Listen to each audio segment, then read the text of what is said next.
one of the most important things while you're becoming a doctor is studying. So, most of the times people don't know how to study and what actually is the process of studies. And this I have seen in a lot of people. So, here I am to help you all to tell you how actually studying means. So,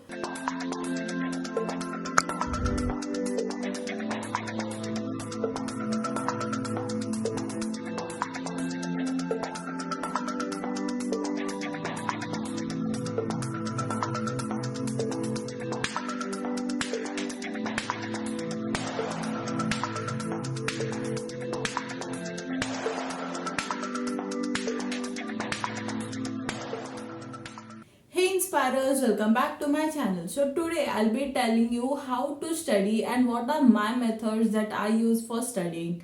Because I've seen a lot of people who just use a method which is not really helping them, but they do it just because for the time being it helps them go through their exams and everything. So before telling you all about studying, let me tell you something. So this is a brain and you can see that this is a hippocampus. What actually happens in the hippocampus here is that when you learn something, the things that you learn are going to go into the hippocampus. But what actually is hippocampus? It is just a part of the brain where the memory is stored for a short time. So what do we need to do to make this memory to be a long term memory is that we need to repeat the things and we need to make some connections uh, so that we can remember all those things. So that is the brain, and as you repeat, as you make those new connections, you will find that you'll be able to retain that memory, and that will become the long term memory, which will be stored in the neurocortex part of the brain. And this hippocampus, there are a lot of studies uh, telling us that this hippocampus will be stimulated once we sleep. So the most important thing that we need to do while we need to actually study is also get ample amount of sleep, because if you don't get that sleep, your brain is not going to do its work, because even while we are sleeping the brain is awake and it is doing all of its functions. So now let's begin with the actual part of the video, which is how to study. So the most important thing that you need to do is keep a designated study space. Like you can see for me that this is the space that I actually use for studying and nothing else. I won't be scrolling through my phone or sleeping on this desk. So it's just so when I come and sit over here, I know that I have to do something productive, and it gets me into the mood that I have to study now. The second thing that you can do is to take breaks while you study, because it is not very nice to sit in one place and keep on studying for 5 6 hours or whatever hours you're studying continuously. That is just going to overload your brain. And what you should do to actually take a break is, once you feel like you have sat for half an hour or an hour for so, you will see yourself sliding off and you will get a little bored of what you are doing. So what you can do is take a break, be it a small break, just like a walk, drinking something, listening to music, anything, like a small break, and then come back to it again. You will see that your productivity will enhance, and you will have, instead of studying for 2 hours, you may study for 3 hours or 4 hours. You will definitely see this boost, because taking breaks is not only going to help you increase your productivity, but also it increases your memory. It the energy boosts it gives you is incredible.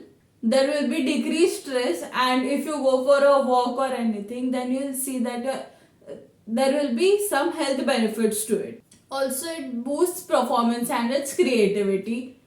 in you. And the things that you do in this break will be a treat for you. Like, be it, the break can even be like eating a chocolate or eating a cake or anything.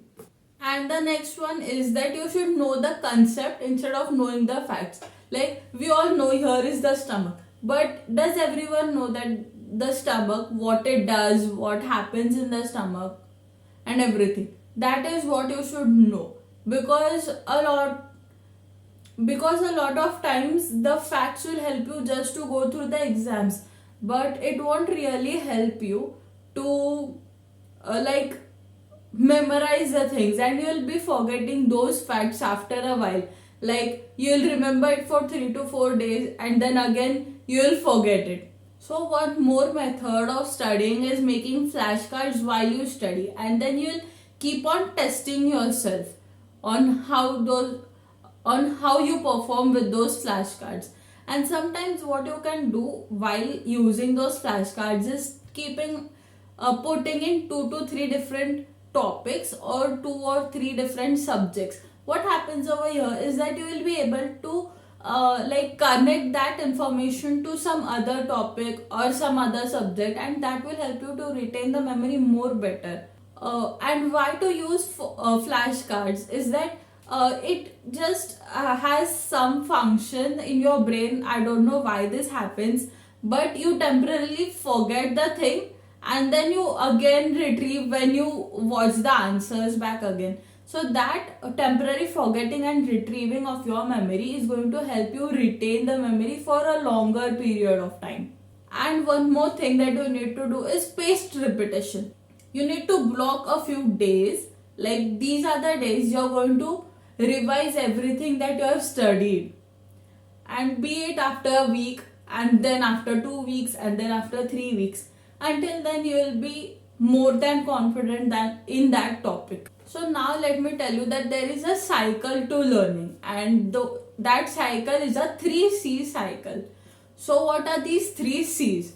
Let me start with the first C. The first C is to collect. Collect means that you should collect all the information that you have from different sources, from your teacher, from your friends, some internet notes that you can get, and everything. And what you need to do after that is to take down some notes, and you don't need to write down each and every point that you are reading. What you should do is ask yourself, why is this important, what is the purpose of you knowing that topic, and how it is going to help you, and then write down those points. That is called filtering, and then you will know what is actually important in that topic. So that is about collect. Now the second C, which is to connect. Now you will connect the different topics that you have studied. Like there is the stomach, there is liver, there is small intestine, and everything. How these things are going to connect each other, and this is how you will connect each and every topic to each other, and then you will know how the system works together. For this take an example like a spider's web, and you may see that the spider will have a very dense web, because only then the insects will come and stick onto it and it will get food. But what if the spider makes a huge web, but it is not that dense? Then the insects are not going to stick on that. Then what will happen is that the spider is not going to get any food. Same is with our brain. If we don't form connections, we are not going to retain the memory, and we are going to forget it in a while's time. So that is why you'll have to make connections of the topics, and that is going to help you retain the memory for a longer period of time. And the third C is to challenge yourself. Start testing yourself, start teaching some people, or be it just yourself. Start teaching in a louder voice than you would just use to study, so that it will make you feel more confident and everything. And to teach is not just using those very difficult words. You need to simplify it and teach it like you're teaching a child, and that child is going to understand whatever you are teaching. And while you teach, you get newer insights, and this insight will again go to the collect part of the cycle, and again that collect is going to go to connect, and then again to challenge. So this is how the cycle is going to continue for you. So in basic terms, what I would tell you how the cycle is: the collect is, suppose you are in wilds and you have to cross a river. So the collect will be to the first C, that is collect, will be to collect the wood. The second connect will be to connect the wood to each other to form a raft. And the third C, challenge, is to use that raft to cross the river. That is what is the 3C cycle. So now let me tell you about the 4S teaching, because I mentioned earlier about teaching someone. So the 4S is the best technique that you will ever be using for teaching someone. The first is simple language that I told you earlier. Instead of like, you will see there are very difficult terms in medical language: aphasia, agnosia, and everything. Normal people are not going to be able to understand these stuff, so we'll have to tell them in small simple words. Aphasia will be a problem with speech, which this sentence will be more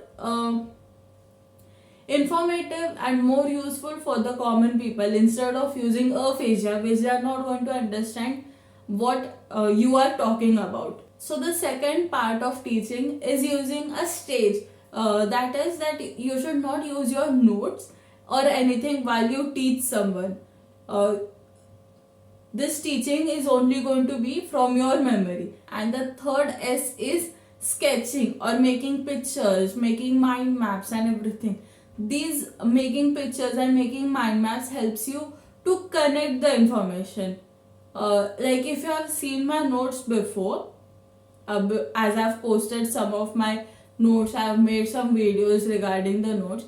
You might have seen that a lot of my notes are just mind maps, and they are connecting each and every idea to one another. So that is going to help you to retain that information much more better, because visually looking at something is going to help you more better than just looking at a few words. For example, take this.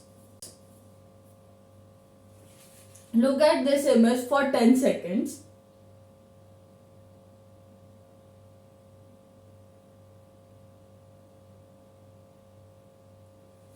And now retain what all the words that you have seen. It is quite possible that you might not be able to remember all of the words, and it will be just 5 to 6 words that you will be able to remember after I have closed the image in front of you. And now take this image and look at it for 10 seconds.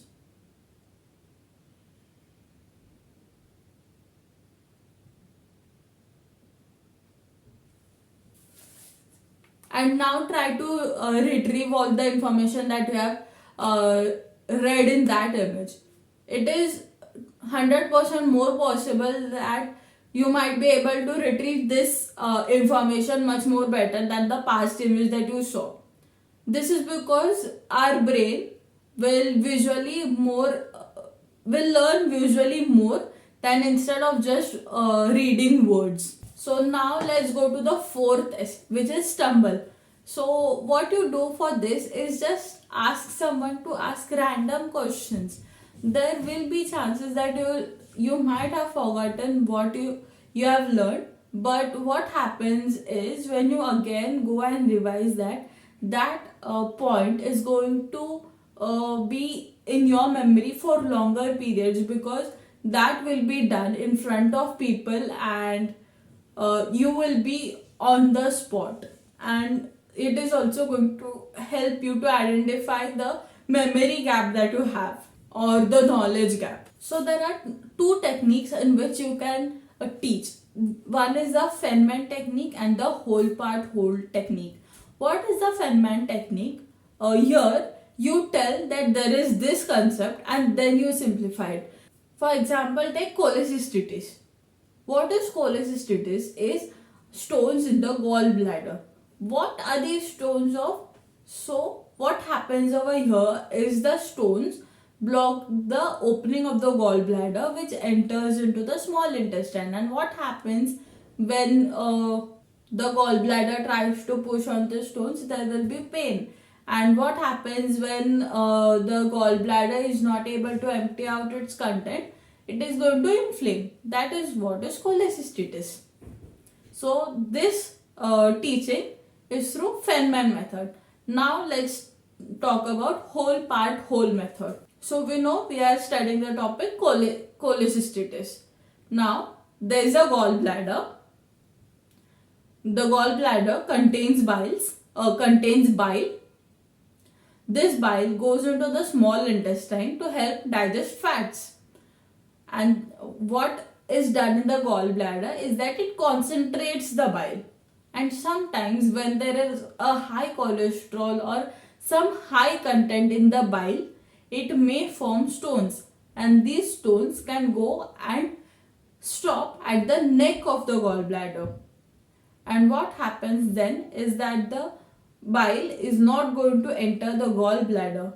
And so there will be non-digestion of fats and it is going to cause the inflammation. And so we know that there is cholecystitis. These are the two different methods that you can teach. The Feynman method is to first tell you what the topic is and then simplify.